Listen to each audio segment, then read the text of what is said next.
पहले जब ऋषि मुनि त्याग तपस्या करते थे, हाँ। तो इनके पास इतनी शक्ति होती थी, जब वो ऊपर के लोगों में जब भी जाना चाहे जा सकते थे। 1 सेकंड में वेग से एफएक्स धारण करके जा सकते थे। उसको विमान की भी जरूरत नहीं। हाँ, वही। वो दिव्य शरीर, पहले तो वेग से एफएक्स बना 3 तत्वों का शरीर, फिर ऊपर जाके परम तत्वों का शरीर बदलते जाते थे। अब ब्रह्मापुरी तक या विष्णुपुरी तक जा सकते थे। इनके एक लिमिट है उससे। जो विष्णु के भक्त होते थे वैकुंठ तक जा सकते थे। तो ये ऋषि मुनि तपस्या करते थे, तो ज्यादातर तो ब्रह्म ज्ञानी थे, ब्रह्म की तपस्या करते थे। तो उनको ये मार्केट में मुनि था, तो इंद्र को क्या बनाया, तेरे जैसे तो तेरे जो अप्सरा है ना, वो तो कुछ भी नहीं है, मैं तो ऊपर ब्रह्मापुरी की अप्सराओं को देख रहा। तो ऋषि मुनियों की बात, मगर वो ब्रह्मापुरी तक जा सकते थे, ज्यादा से ज्यादा वैकुंठ तक जा सकते थे। और ब्रह्म ज्ञानी जो पर ब्रह्म परमेश्वर को माने, तो वहां से भी जाकर उसको तपस्या करनी पड़ती है। लोग तक माया का प्रभाव होता है। मगर क्या है कि देखो, 2 पंथ हुए द्वापर से, तो शिवपंथी और वैष्णवपंथी हो गए।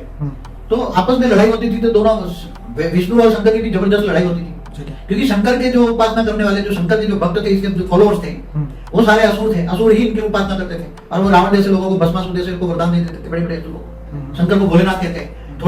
थोड़ी फ्लैग कर दी और वरदान दे दिया उनको। फिर विष्णु के लिए मुश्किल हो जाती थी, क्योंकि जैसे भस्मासुर को खत्म करने के लिए विष्णु को भी मोहिनी रूप धारण करके उसको मारना पड़ा। क्योंकि विष्णु का काम था ये पूरे ब्रह्मांड का रक्षण करना। पूरे ब्रह्मा द्वारा सृजन, विष्णु द्वारा पालना का कार्य किया है ना, और शंकर द्वारा विनाश। तो ये तीनों देवताओं में जो बटे हुए थे, दुनिया बटी हुई थी।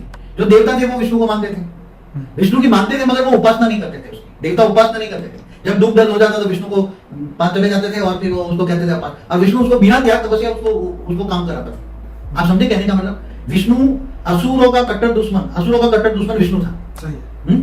इसलिए, और असुर धरती पर, इंद्र लोक की धरती पर ना है, इसलिए उसने ये, क्योंकि वो असुर था, राजा बलि असुर था, सुतर लोक का राजा था, तीसरा लोक, अतल वितल सुतर। तो असुर धरती पर, मतलब स्वर्ग लोक का राजा न बने, इसलिए इंद्र के कहने पर उसने वामन अवतार लिया विष्णु भगवान ने। इसलिए विष्णु कट्टर दुश्मन था असुरों का।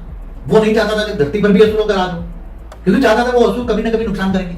और जो महादेव थे वो भोलेनाथ असुरों को वरदान दे देते थे। क्या है अस्तित्व का अंतिम सत्य? किसने खोला अनंत ज्ञान का द्वार? 2026 में होगा रहस्य का उद्घाटन। परम शांति, अंतिम परम सत्य। बापूजी दशरथ भाई पटेल के जीवन पर आधारित आध्यात्मिक जीवनी जल रही है। जुड़े रहिए।